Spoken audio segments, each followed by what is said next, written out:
when I was offered to teach in the College of Law, dun bumalik yung spark. And then mas na-contextualize siya because you see the students and you see yourself sa mga students mo na, oh my God, I really want to help you guys para maging lawyers din kayo.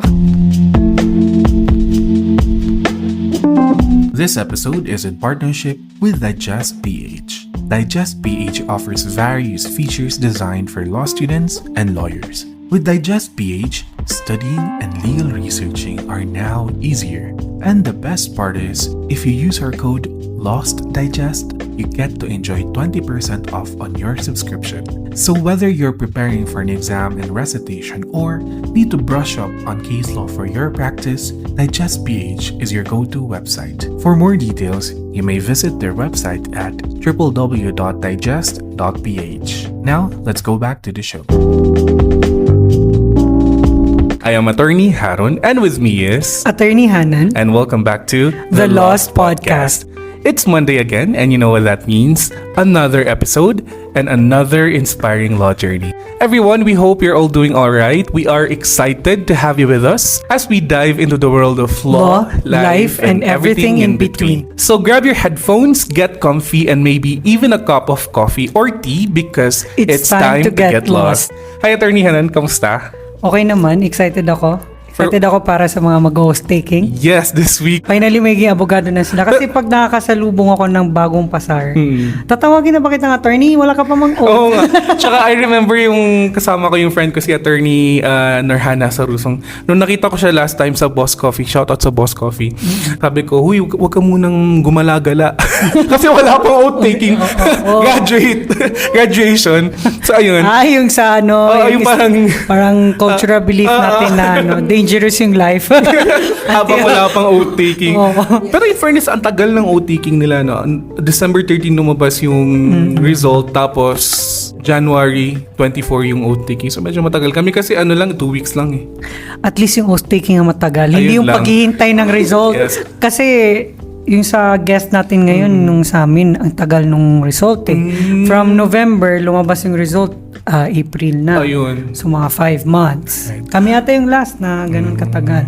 Alright, well, congratulations to the new lawyers, no? Yes. Newly minted lawyers, full-fledged na mga attorneys. Soon. So Wednesday.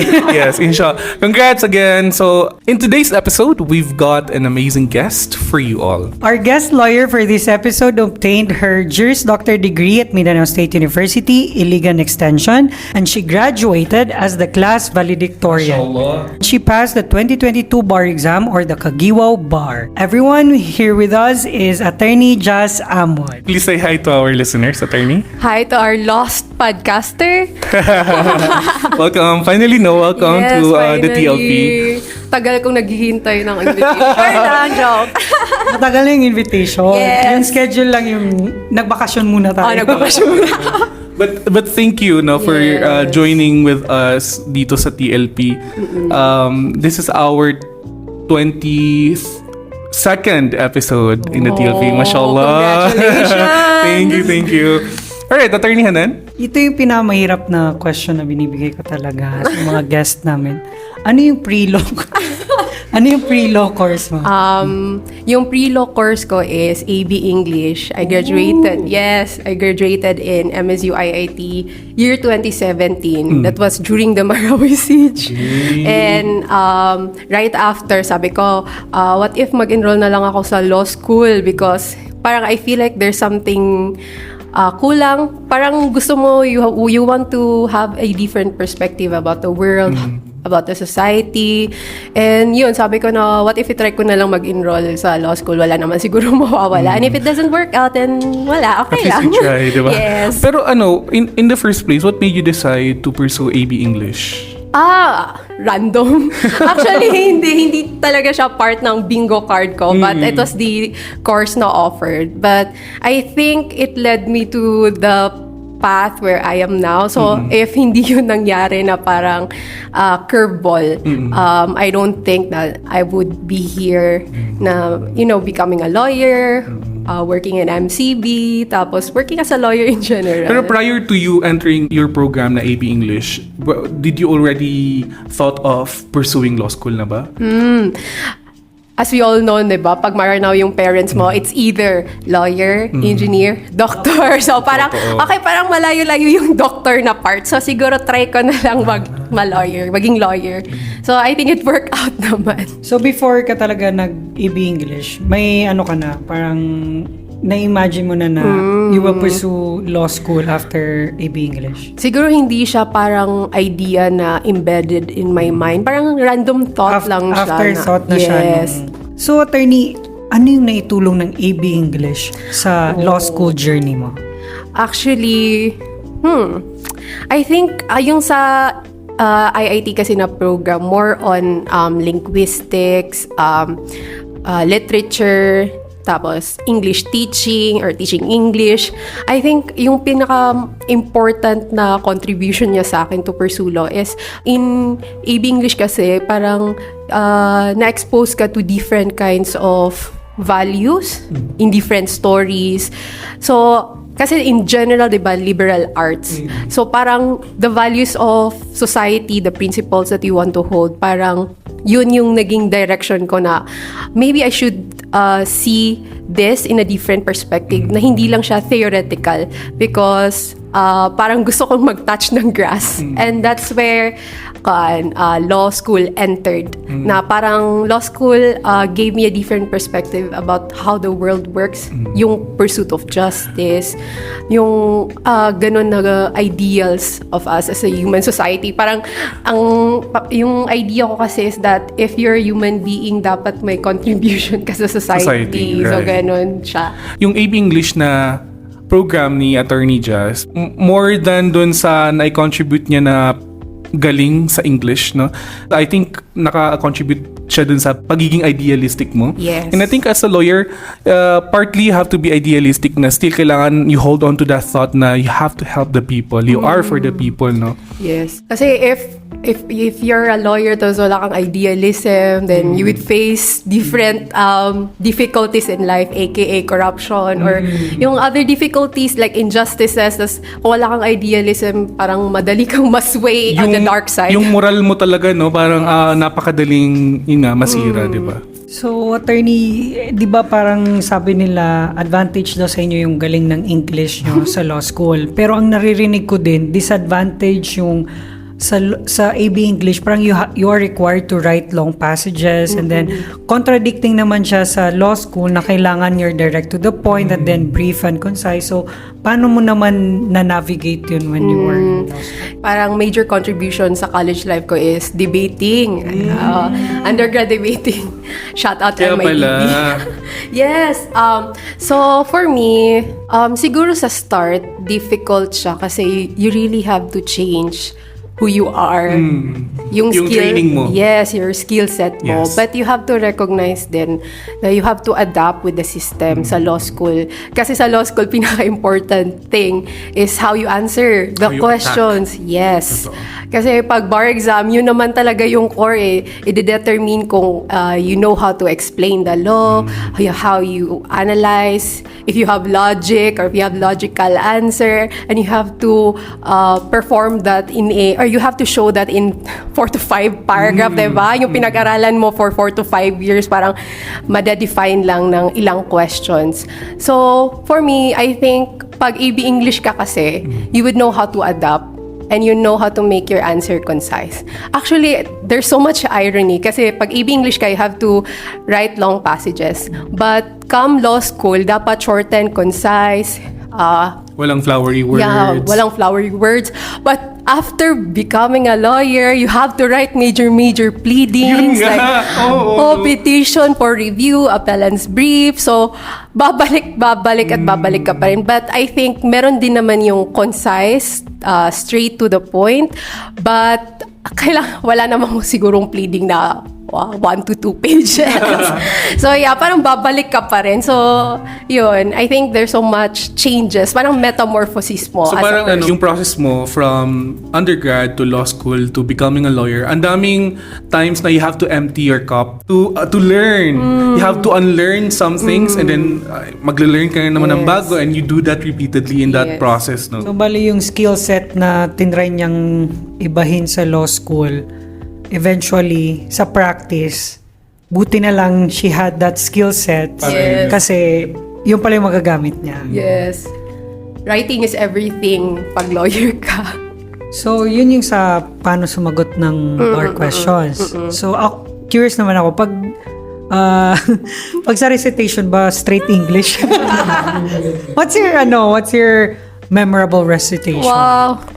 Memorable recitation. For me, ako kasi parang start ng law school first year, nakita mo, hindi ako yung first blood. So, nakita mo, oh my God, parang ang strict pala. So, kailangan kong mag-aral. Yung pinaka-main goal ko talaga is wag mapahiya. Kasi ayoko talaga mapahiya. Kasi wala lang. Kasi I'm an overthinker. Tapos, sometimes anxious na person. So, I don't want to overthink something like a recitation. But, I do still. So, for me, hindi naman minsan straight English. Ano yung pinaka-memorable ko? Siguro, I'll start with parang yung pinaka-first na recitation that broke my heart. Yun! That broke your heart. Oh. Okay. Yung first is oblicon talaga yun. Tapos Oblicon second talaga. sem. Oblicon second sem. Tapos ako yung first blood. Yung question, sobrang simple. But alam mo yung pag professor mo is parang veteran na lawyer na terror. Parang ikaw kaya, oh my God, parang lilipad lahat yung nasa utak mo. Totoo. So yun yung question is, what is juridical necessity? So ako, wala na, lumipad na lahat ng alam ko about juridical necessity. Tapos kinakabahan ka, so hindi mo masabi kung ano yung gusto mong i-convey na thought. Tapos minsan wala yung thought process mo. yes, tapos parang minsan kulang pa yung answers mo kasi may hinahanap yung prof na hindi mo maibigay. May hinahanap na keyword. Yes.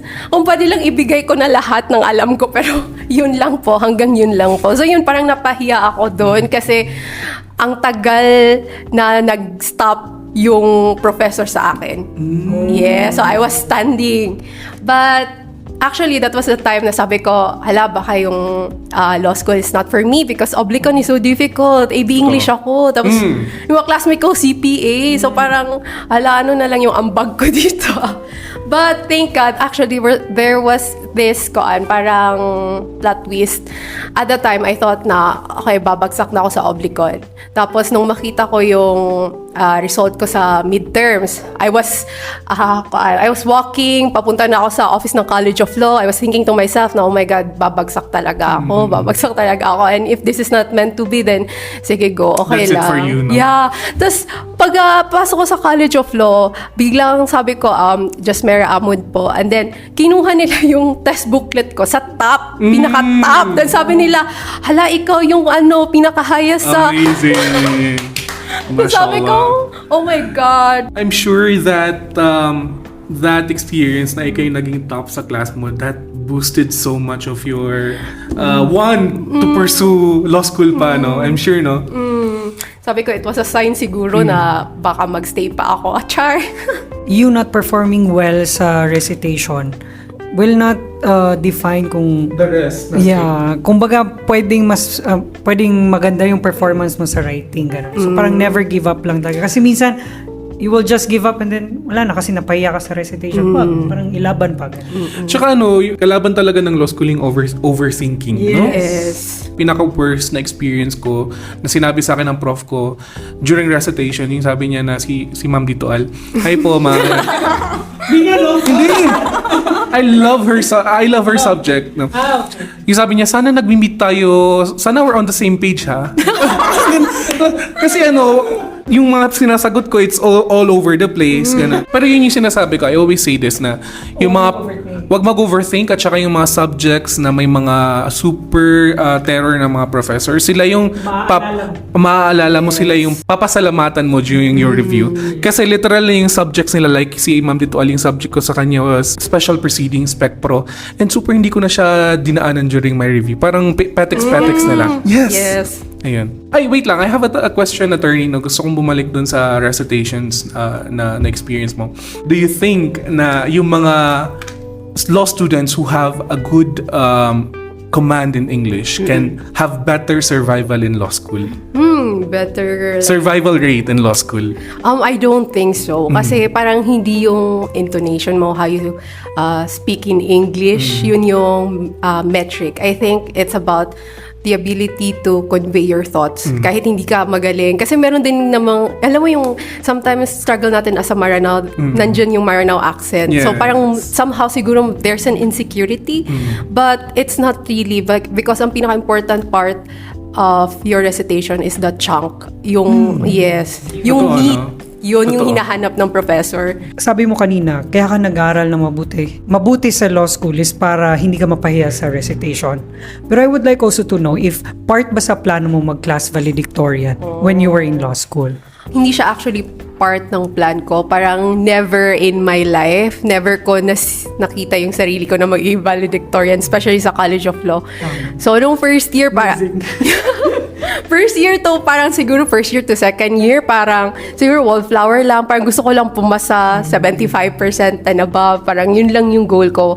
Tapos, I think, na-realize ko na I have to do this nung pandemic. Because during pandemic, diba, I was a full-time student kasi. So, wala akong other source of self-esteem. Char. Parang law school lang. Parang law school was my anchor. Law school was my North Star. Parang ganun. So, when pandemic came... Okay. Okay. Halo tayo na tayo niya. Tapos when pandemic came, parang ilang months yun na walang klase. Although may... Na-stop ba nung pandemic? Parang hindi siya na-stop. Parang yung F2F na class, wala nang F2F. Parang online class, tapos asynchronous. Tapos parang yung isang semester na putol siya, hindi na natin napag-aralan yung other half. Bibinigyan na lang kami ng grades. Or some... So yun, sabi ko na, hala, what if kung it's the end of the world? Kailangan ko pa ba mag-continue na mag-aral? Totoo. Parang may purpose ba to lahat? Then parang doon ko nakita yung meaning in studying the law. Kasi I was thinking na, okay, if hindi na ako umabot sa bar exam kasi may pandemic. Kasi uncertain pa yun, di ba? Nag-move pa yung best bar ever. So, how much more yung next na bar sa amin? So, hindi ko na alam anong mangyayari in the future. So, there's so much uncertainty. There's so much existential crisis. So, sabi ko na doon ko na-find yung resolve ko na I have to study law even if it doesn't mean na magiging lawyer ako. It's okay if hanggang sa pag-study lang ako ng law because the act of studying matters. Because if I would be given an opportunity to become a lawyer, siguro in the future, even if that future is blurry, kasi nga dahil sa pandemic, then I think there's a meaning you find in studying the law because you're trying to understand a means in achieving social justice, means in achieving fairness, equality in our society.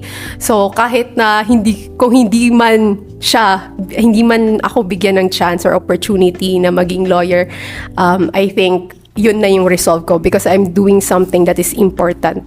Yun siya.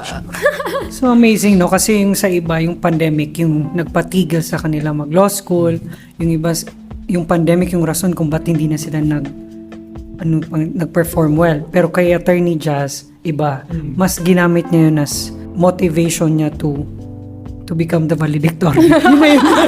Tsaka yung iba kasi, parang pinatay nung... not literally. Parang pinatay nung pandemic yung momentum nila. Whereas si Attorney Jazz, parang instead na nawala yung momentum niya, mas na-fuel yung want niya to really study law. And it's really nice na to know na as a law student, parang you are excelling at what you do, di ba? It's actually your job as a law student to study law. And to know na you are excelling at it means a lot, di ba? So yung mga online classes nyo, attorney, when was that? Second year, third year? Parang half ng third year na yun. So, entering fourth year, di ba? Entering Review. fourth year, then di ka na nakamarcha. Hindi, nakamarcha kami because 2022 kami nag-graduate. So, I think medyo okay na yun. 2022 nag-graduate, 2022 nag-take ng bar. Class valedictorian talaga. Daming pinapatunayan. So pandemic or Online classes din ba yung last sem mo? Yes, online classes, halos lahat. Pero di ba parang nag-resume na yung lahat-lahat that time? Hindi pa. Hindi pa. So, how did you review, attorney? Like, online din ba? Online. Tapos it was parang middle na yata yun ng pandemic. Actually, yung pinaka-difficult na part, yung struggle mo. Kasi, nagre-review ako. I think first sem, parang 5 years kasi kami, I'm in a 5-year curriculum. So, parang 5th year, first sem, middle ng pandemic, tapos nag-online class. Tapos, syempre, you have to do well kasi ayaw mong bumagsak at bumalik sa mag-repeat ng courses. Tapos, during that pandemic, di ba, parang yun na yun yung everyone, parang left and right, yung family mo, yung mga kapitbahay mo, classmate mo, may parang... May COVID. May COVID, yes, may COVID. So that time, I never thought na it would happen to us because I'm very particular na may wag kang lumabas. Yung father ko, tapos grabe yung pag-advocate ko na magpa-vaccine kayo, ganyan. So I never thought na mangyayari yun na parang magkaka-COVID yung entire family namin. Buti na lang may vaccinated kami during Yan yung that Omicron time. siguro. Yeah, oo. Yung ang bilis nung hawa. Oh. Yung salarin sa akin. Hindi Struggle. pag-take. Okay. So, yun. So, parang sa akin, yung parents ko, nasa may pakpak sila, tapos hindi ka pwedeng mag-visit. And here I am, studying political law with my siblings na sa bahay. Kasi at that time, parang okay lang na mag-stay at home kami kasi vaccinated kami. And then, may relatives naman din kami ng mga doctors. So, hindi ko mag-gets bakit ko to ginagawa na my parents are struggling in may pakpak hospital. Tapos ako, here I am, parang oh my God, kailangan kong aralin tong political law kasi mag-resit ako mamayang gabi. So you mean, attorney, yung mindset mo nung 5th year mo is reviewing na for the bar exam? Oo. Kasi, Not just to pass your review subjects. You graduated anong year? 2022, month. tapos July? I think July, na yun. Kaunti lang yung review niya for the bar Yes. exam. So she had to, parang kailangan yung mindset mo talaga when you were on your final year na sa law school. Kailangan for review na siya para sa bar exam. Oo. Tapos sobrang gastos din kung like mag-gap year ka for like 1 year. Ay, totoo. No, diba? Waiting for another bar. Sabi ko, tapos may peer pressure na yung mga classmate ko. Sige, take tayo. Kahit kulang yung months to prepare. Saka prolonging the agony. Alam mo namang matalino ka. Ba't ko pa to? Diba? Take na. Hindi naman. Pero yes, yun. Tsaka na-prolong naman yung agony while waiting sa result, diba? Kasi No, it was the longest. I mean, kasama pa tayo dun sa matagal maghintay. oo, Yeah. 5 months, parang half a year. So, meaning, attorney, from July 2022, July, August, September, October, November. Saan dun yung parang nag-official review pa talaga? Review center. Ganun. Actually, nag-ano na ako, parang Self-review. December 2021, nag-enroll na ako ng online sa Legal Edge. Oh, Legal Edge din Legal ako. Edge ka din? No. Galing na Legal Edge. Hindi ko lang na-take. Pa-sponsor namang Legal Edge. Legal Edge. So yun, so parang December, and then minsan tinitingnan ko na lang yung mga uploaded na online lecture, tapos yung times, yung speed is naka 1.25 or 1.5 or minsan Ako 2. So yun, like after nung graduation, before pa kami nag-marcha, nag-transfer na kami sa CDO to parang isolate ourselves, ganun, with my friends, barkada. Kasi parang maliit na siguro yung subjects. Yes. So yun, sabi ko na kailangan mag-focus na tayo na ang goal is to pass the bar exams. So, Attorney Jess, I would like to go back dun sa law school na part. Do you have any tips for our law students and mga aspiring laws kung ano yung magandang gawin nila during their law school?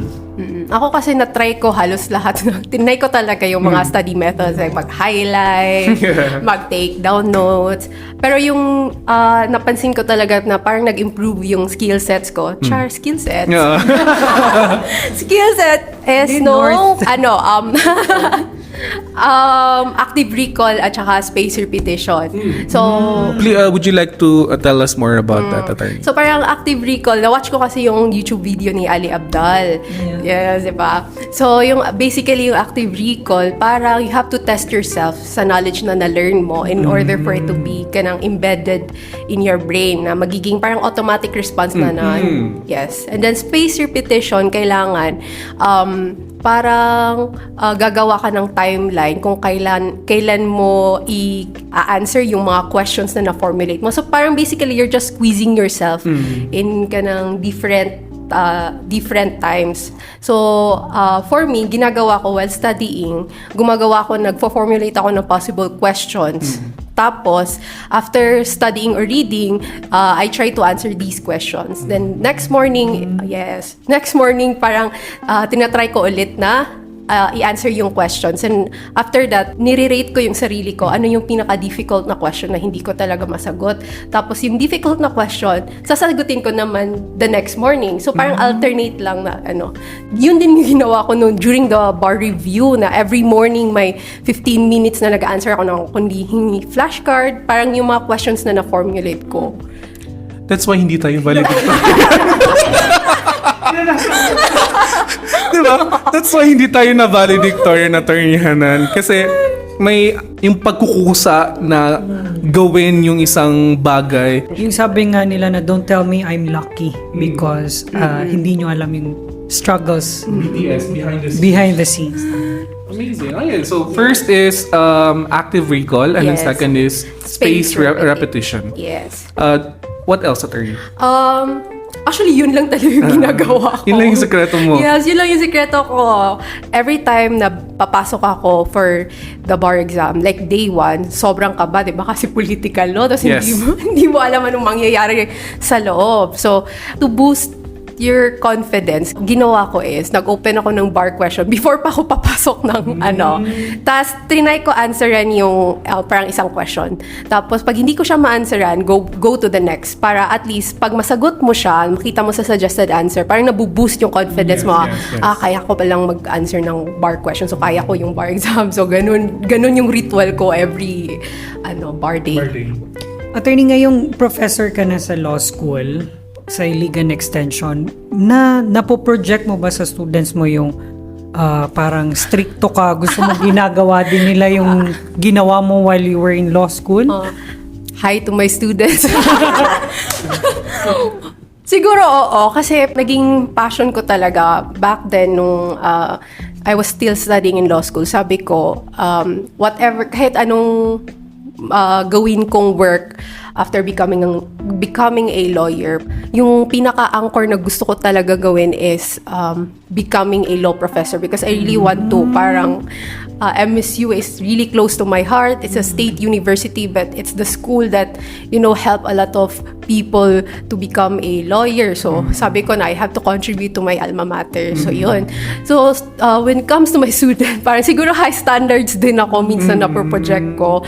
But sometimes, iniisip ko na lang na good yung intention ko. So, sabi nila para daw mental torture sa kanila. Pero sinasabi ko, mental torture din yung sa amin. But it helped us achieving our dream. So, you need to achieve this standard in order to be a good lawyer. So, yun. Kasi ako ganun, Attorney Haron, parang sa law school, pag narinig kong valedictorian yung professor ko, patay na. Mahirap to kasi yung ako naman, kasi average student lang ako, na parang nandun ako sa angs ko na hindi, ipoproject na naman niya sa amin yung kagalingan niya, katalinuhan niya, and then hindi sila nag-adjust sa level namin ng mga average. Kaya parang may issue talaga ako pag magaling to, naku na naman, mahirapan na naman ako nito. Kaya hindi ka naging valedictorian. At hindi ko na first take pa. Now, Attorney, I have a question. No? As a law professor, ano yung mga na-notice mo na meron sa mga current na law students ngayon? Number 1, reklamador. Pero feel ko lahat naman pag law student ka, yung perspective mo law student talaga. Parang iba, hindi ka makas-empathize sa professor mo. Hindi mo alam anong yung goal nila. Basta yung sa'yo, bakit ba to ginagawa? Bakit kami mini-mental torture? Yun, so I think aside from that, parang medyo lax din sila. Ang dami-daming law student na parang yung goal lang is mag-TikTok, parang ma-post lang na law student sila, gano'n. You think Attorney Haron, ikaw. you think trend ngayon yung pagpasok ng law school? Trend. Yes, parang naging trend naman siya. Which is a good trend. Kasi Yeah, the yeah. more people na nalalaman nila yung batas, di ba? Yes. The more we empower people. Yes, good trend siya kasi hindi naman natin nalalearn kung ano yung batas during college, totoo. undergrad, ganun. So, I think it's still a good thing. But siguro for me, as a student, I think you have to devote the amount of respect that the law deserves in terms of studying. So, it's difficult to study law kasi because it affects the rights, Liberty and property of a human being. So, mahirap talaga siya. So, you have to parang give the amount of time, devote the amount of time and focus and resources siguro sa what the field requires and deserves. So, yun. Now, balikan natin, attorney, yung review mo. Yes. Ano yung main na challenge na na-encounter mo during your review? Aside from pandemic na ba yung Yes, the review niyo? pandemic. Siguro yung time. Ang hirap mag-aral ng ilang months lang kasi how much more sa mga bagong pasa ngayon, 'di ba? Kasi they have to take the bar September, minsan nag-graduate July na, ganun. Yung sa time natin, 'di ba, parang November 'yun. November yung sa atin, pero last. parang kulang pa rin sa atin yung time. Sa akin hindi. Hindi nagkulang yung akin. 4 na taon yun. Pero sa'yo, kulang. Kulang kasi parang you have graduate ka ng July tapos ilang months na lang magbabar ka na. So parang ang hirap ng maliit yung time. Tapos pag mag-open ka ng Twitter, makikita mo 3 readings na daw siya sa criminal law tapos ikaw 1 reading pala.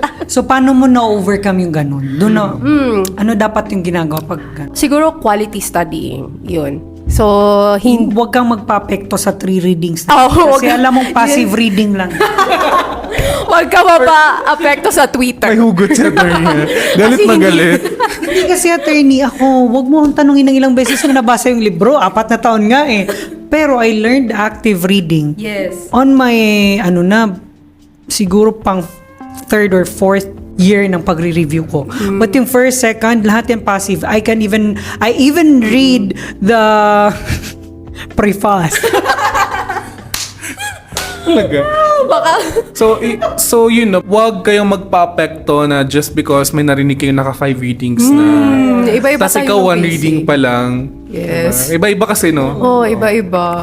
Kasi may mga matatalinungan na parang scheming lang, okay na sila. Tayo So, kailangan totoo yung sabi mo, attorney, na parang ang dami mo nang tinry sa law school, like nag-highlight ka and note-taking. Kailangan ganun ka sa law school. Yes. Alamin mo kung ano yung effective sa'yo. Yes.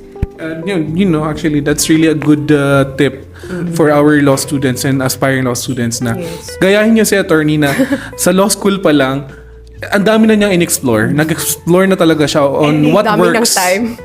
Tapos naging valedictorian.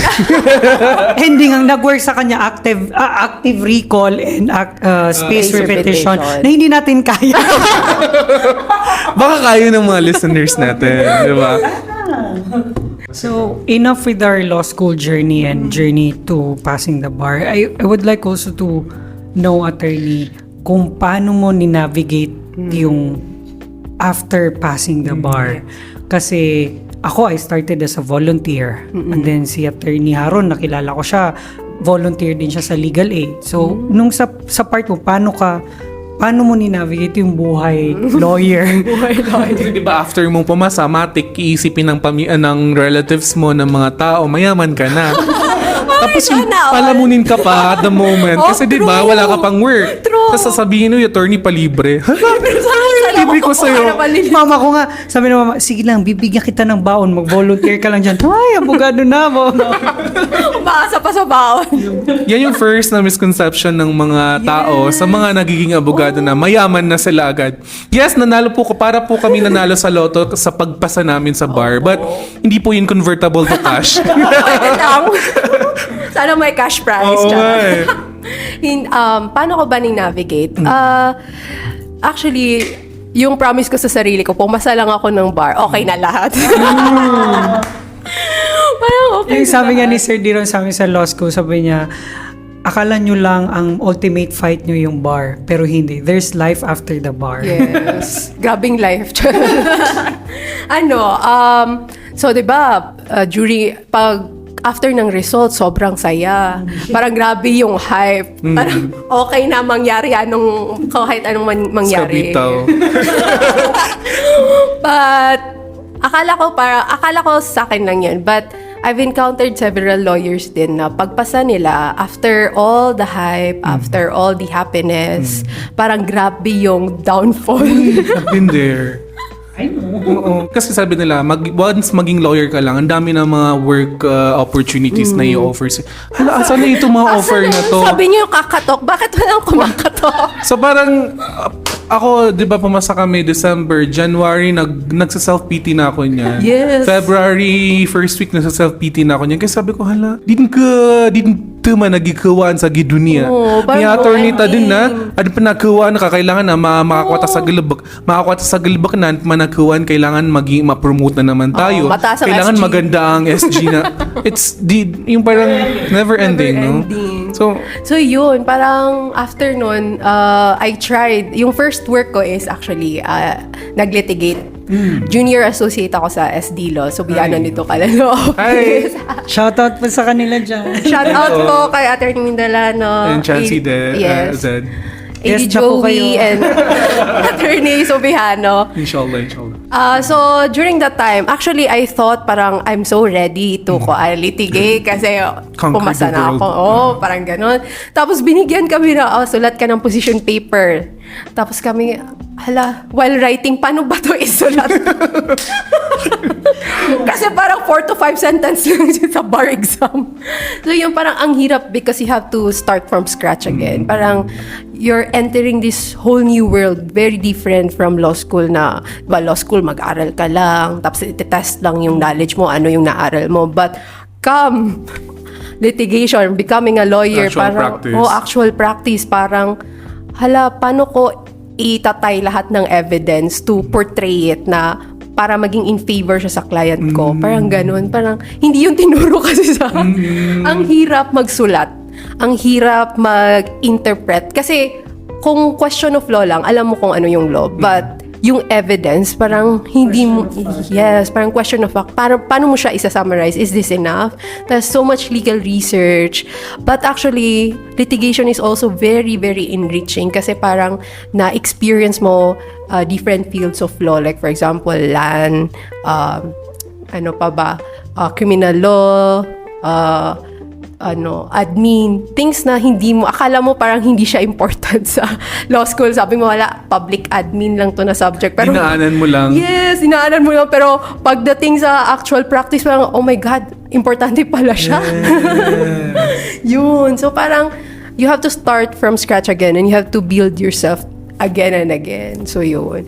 But, yun, parang yung depression ko, parang na-detach na kasi ako sa law school. Parang ang layo na nun, na era. Tapos, when I was offered to teach in the College of Law, parang dun bumalik yung spark. And then, mas na-contextualize siya because you see the students and you see yourself sa mga students mo na, oh my God, I really want to help you guys para maging lawyers din kayo. Ano yan? Para mag-suffer din? So, I'm asking this kasi, mag-taking na yung mga new lawyers.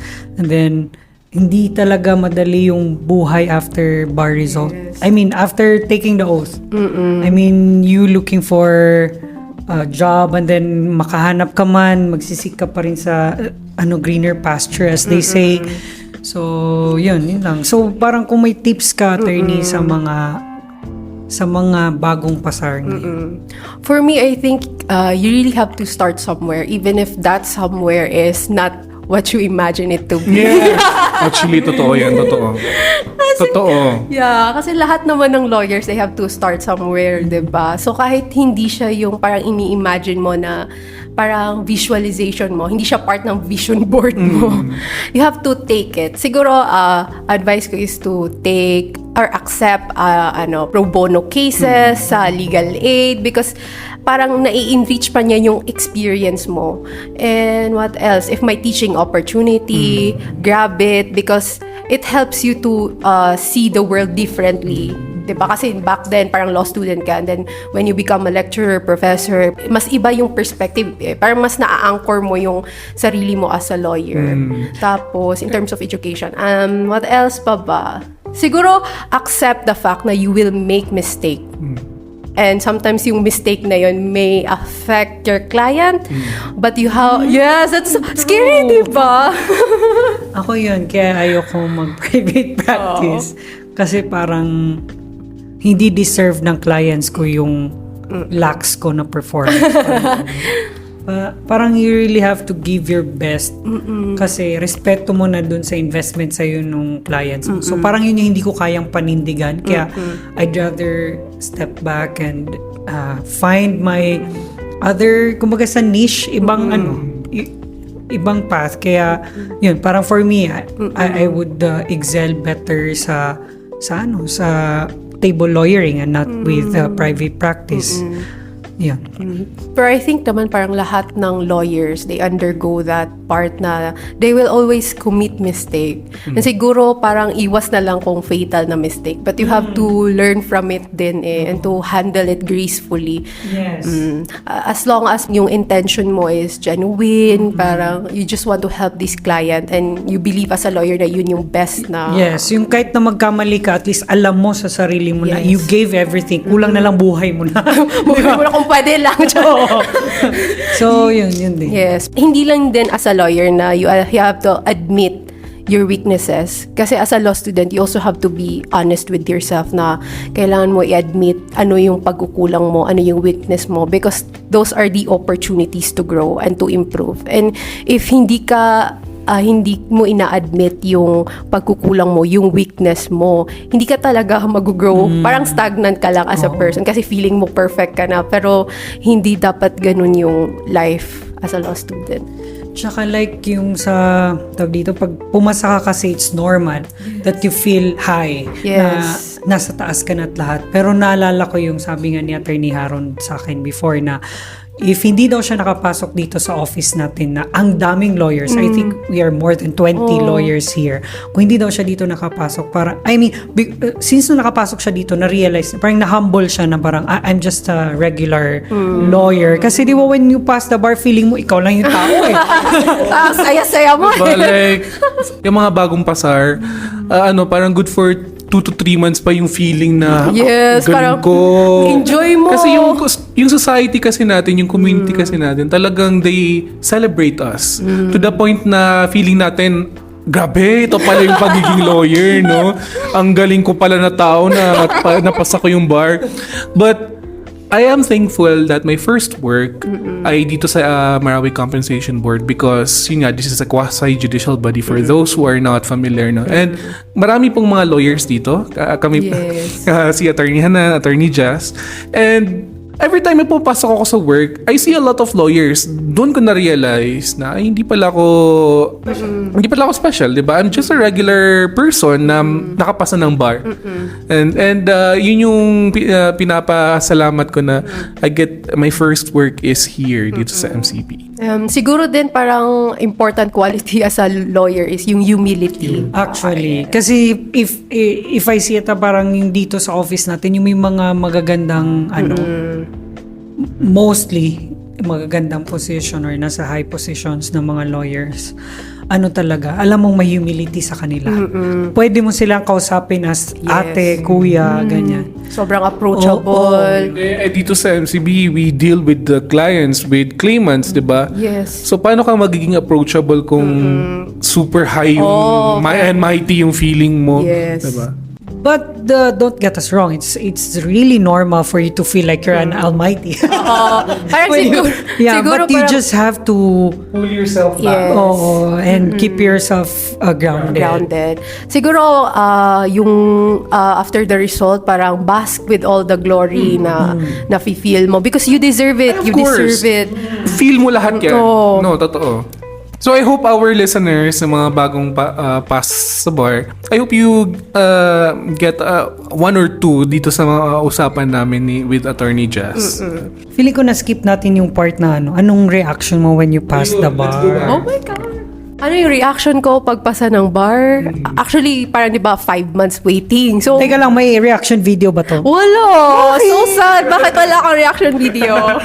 So, sino yung kasama mo nung... Actually, Friday yun, di ba? Parang Ramadan. Ramadan, Friday, yes. Parang nasa 5 months yung waiting. So, may doubts na kasi ako parang I'm not working during those waiting time. So, chine-check ko yung mga suggested answer. Tas, so, which is... Very wrong. Please don't... So, please don't how do did that. that affect your mental health? Not advisable. So yun. So Not feeling ko parang may doubts na hala baka hindi ako pumasa. Kasi parang hindi salpok yung ibang answers ko. So baka hindi. Pero may part sa'yo na hindi you did your best. So yun. While waiting, ang tagal nung day na yun, di ba? Kasi akala natin 10 a.m. Maglalabas ng result. Tapos parang almost sobra 1? Yes, sobra 1. Sobra 1. Tapos tayo rin yung kailangan matapos yung Yes. yung movement nung roll bago lumabas yung list na official. Tapos yun, yung parents ko nasa labas kasi nag-pray sila ng Jumaa. Tapos ako lang, tapos yung dalawa kong sister sa bahay. Hinainip na ako. Sabi ko hindi ako magwa-watch ng live. Pero nainip na ako while waiting. Sabi ko, hala baka ano to. So nag-watch na lang ako ng live. So, yung apelyido mo, di ba? tapos ang layo pa kasi AM. AMOD. So parang ang layo. So nakikita ko na yung mga batchmates. Nalayuan ka na sa A mo? Oh my God, ako why? Kamusta naman ang why? Hindi, kasi di ba Yeah, parang yeah. iba-ibang columns yun. So, parang iba yung speed ng Nung nakita ko yung name, I was really praying that time. Sabi ko, Ya Allah, please. Sana makita ko yung name ko, please. So, grabe, nagbebeg. I was really crying. Tapos nakita ko yung name ko. Grabe. I was so shocked. Grabe, parang nagsisigaw lang ako. Yung mga kapatid ko, parang, nag-iyakan kami. Tapos tinatawagan ko yung parents ko. Sabi ko, bakit ayaw nilang Sumagot. Alam na pala nila. So, yun, hindi sila sumasagot. So, I was really crying. Yung friends ko, they were calling me. Walang sabi ko lang, I don't. ugly cry lang Totoo, siya. ugly cry talaga. Ang hirap nun. Parang iba yung feeling nun. Kasi Kasi masaya. feeling ko that time, kahit umiiyak ako inside, wala namang luwang lumalabas. Pero I was shouting. I was shouting. Na parang ugly cry. Sabi ko, yes. Yun. So, iba talaga yung Iba feeling. yung Pero again, feeling. kahit feeling namin nanalo kami sa loto, hindi po talaga kami nanalo. Hindi po talaga. Wala pong cash. Hindi siya convertible to cash. Yes. Pero ramdam mo ba that time na makakapasa ka? Parang there's this silent voice na parang ganyan. It's your time. Yeah, it's your time. Kasi nung last day ng bar exam, ginawa ko is, actually this is really weird na experience. Diba last exam is remedial law 2, kasali na yung legal ethics. Hindi talaga ako nag-aral ng legal ethics kasi wala nang time. Diba wala na remedial law 2. So sabi ko, while waiting na mag-start yung bell, inopen ko yung kuhudal ko. Sabi ko na yung first na i-open ko dito, ito yung lalabas. Tapos pag-open ko, lawyer's oath. So sabi ko, diba? Tapos first question sa lawyer's oath, sabi ko, oh my God, this is it. This is the sign. Actually, parang may questions na alam mo na, binigay sa akin to na sign. Parang it's a sign, ganun. In my case naman, yung binasa kong last minute notes, if not half of them, nabasa ko sa mga LMTs. Grabe yung LMTs. Grabe, Oh, wow. However, don't get us wrong may intindihan man lang yung LMT and magiging effective lang sa yung LMT if meron kang stock knowledge. Kasi Yes. yung LMT, pag binabasa mo naman yan, parang nire-remind ka lang niya na alam mo to. Yes. Pag hindi mo yun alam, hindi mo yun maintindihan. Walang shortcut talaga sa review. Totoo. LMT is last minute notes for Yes. those who do not know po. All right, I think this has been a really fun recording session with Attorney Jazz. I super enjoyed this session. Thank you so much, Attorney Jazz, for spending time with us today in this episode and for sharing your law journey with us. Do you have anyone to give a shout out to? Shout out to my MCB family. Ano ba yun? See you sa Dakak. Galing na tayo sa Dakapog Barriers. Yeah. Shout out to my students, to SD Law Fam, and my MCB staff, and my family, friends. Yun lang. Yun. Thank you so much once again, Attorney Jazz. And may gusto niya shoutout si Attorney Hanan. So, lang po yung shoutout si Engineer Musa, ang aming live audience ngayon. Live reaction. Ang singer ng MCB, the singing engineer. Okay, and that ends our episode for this Monday. If you enjoyed this episode, don't forget to hit subscribe and leave a comment. And you might want to share it with your friends kasi let's face it, everyone's a little lost sometimes and they might want to listen to some stories that they can relate to. Also, please don't forget to tag us on your stories and posts. You can follow us also on Facebook, Instagram, and TikTok for daily updates. Thank you for getting lost with us today. We shall see you next Monday. Bye! Yes!